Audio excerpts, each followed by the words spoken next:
안녕하세요. 호요한율연구소입니다. 이번 시간에는 지난밤 그러니까 2월 19일 날 한국 시간으로 새벽에 미국 자산시장 전반에 대해서 얘기를 하고자 합니다. 주식시장, 유가, 금리, 비트코인 모두 합해가지고 간단히 정리를 해볼까 하는데, 우선 한마디로 정리를 하면 금시장 외에는 마땅히 투자할 데가 없다라는 얘기를 할 수 있을 것 같아요. 우선은 이제 미국 10년물 국채 가격은 상승했습니다. 소폭. 근데 지금 현 시점에서는 금하고 그래도 미국 10년물 국채 아니냐 라는 생각을 투자자들이 하고 있는 것 같아요. 그 다음에 이제 유가가 고공행진하는 거는 아직 우크라이나 사태가 끝나지 않았으니까 유가도 소폭 상승했습니다. 다만 그래도 다행스러운 것은 90불대 초반에서 행보하고 있다는데 안심해야 될 거 아니냐. 이제 만약에 이제 우크라이나 사태가 전쟁으로 발전해 버리면 이제는 문제는 복잡해지겠죠. 이 경우에는 스태그플레이션도 배제할 수 없는데, 만약에 스태그플레이션으로 간다면 주가는 지금까지 예상과는 달라지겠죠. 그러는 이제 분석은 가능할 것 같아요. 그 다음에 지금도 90불대 고공행진 자체가 2월 물가 상승 압력으로 작용하죠. 그러니까 이제 물가 상승이 된다는 것은 또 기준금리 인상 압박, 그 다음에 가계 실질소득 감소라는 소비 감소 내지는 성장률 둔화로 나타나거든요. 그 다음에 주식시장은 당연히 이제 그래 되니까 나쁠 수밖에 없는데, 특히 이제 나스닥 쪽이 이제 하락폭이 큽니다. 다우보다. 나스닥은 1.23% 하락했는데 다우는 0.6% 하락했으니까 나스닥이 2배 정도 많이 빠졌지요.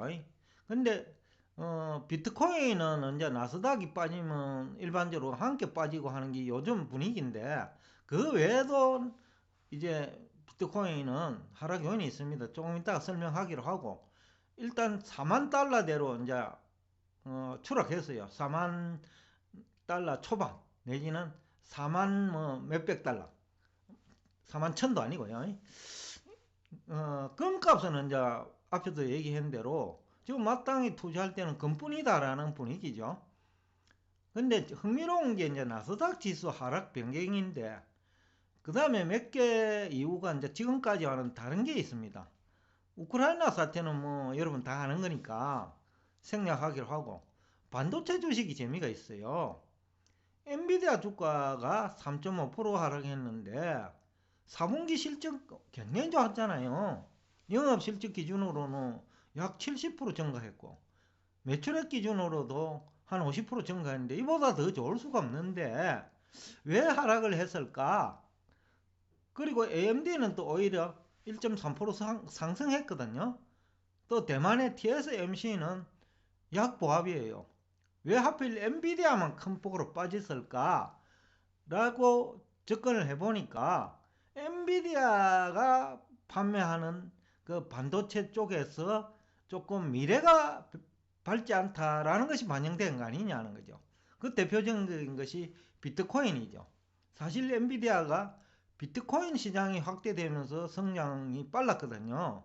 근데 이제 이 비트코인 분야에 미국이 정부가 규제를 할 움직이고, 그러니까 미국 정부가 규제하는 거는 다른 나라 규제하는 거랑 다르니까 비트코인 가격이 이제 하락 압력을 받고 규제를 받으면 엔비디아 그 반도체 매출에 영향 주는 거 아니냐라는 우려가 반영된 것 같아요. 그 다음에 이제 나스닥 지수 하락 요인은 골드만삭스가 이제 금년도 성장률 둔화를 시사했어요. 그리고 하향 조정할 가능성이 높죠.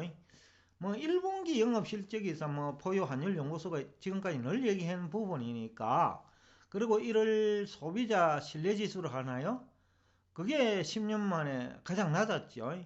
67.2인데 10년 전에 67.1이었거든요. 그러니까 이제 이게 이제 100명을 대상으로 조사를 하니까 뭐 30명 정도는 소비 줄이겠다라는 정도 아니겠어요? 30명 이상이네요. 67.2니까 약 한 33명 정도가 소비를 줄이겠다는 거죠. 그러니까 이게 이제 1분기 성장률 둔화죠. 앞으로 이제 분기별로 뭐 소비자 신뢰 지수는 매월 조사하니까 달라질 수 있겠지만 일단 1분기는 좋지 않다. 그러니까 이제 여태까지는 이런 지표가 안 나왔는데 지표가 나오니까 이제 그 기관 투자자들 중심으로 나스닥 쪽에 이제 그 주식을 좀 줄이겠죠.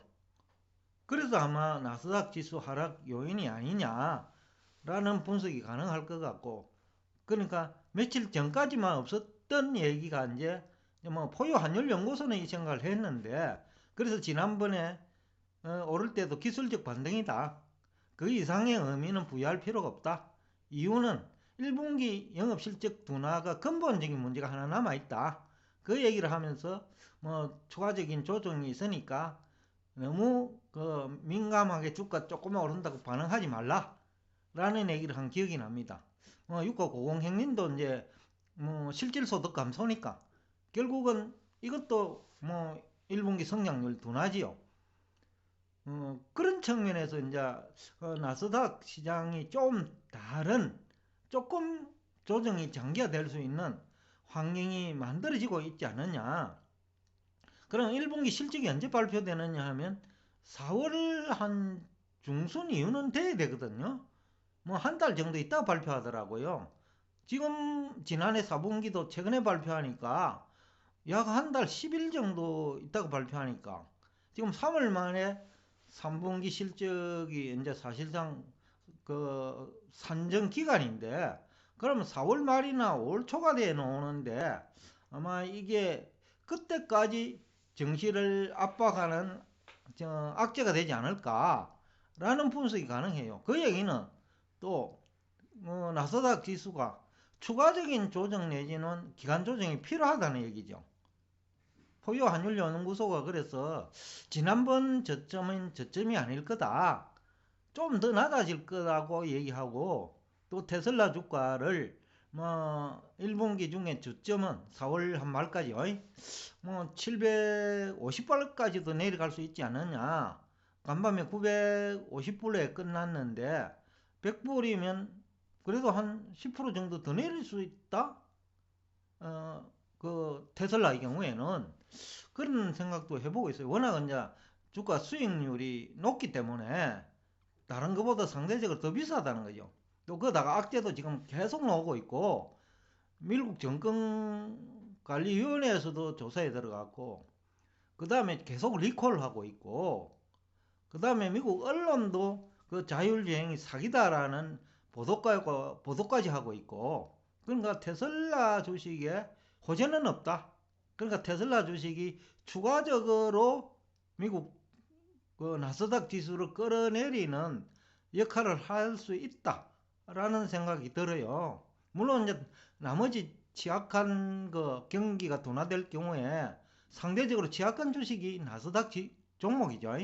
그런 것도 있고 해가지고 조정이 조금 길어질 수도 있다. 4월 말까지는 진행될 수 있겠다. 그 과정에 이제 일부 종목은 지금보다 더 낮아질 수 있겠죠.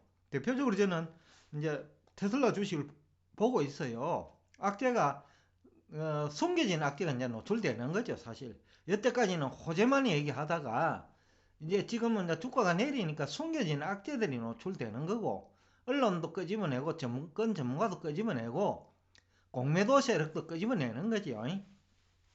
그러면서 이제 테슬라 주가가 상대적으로 이제 하락 압박을 받고 있는 거 아니냐라는 분석이 가능하죠.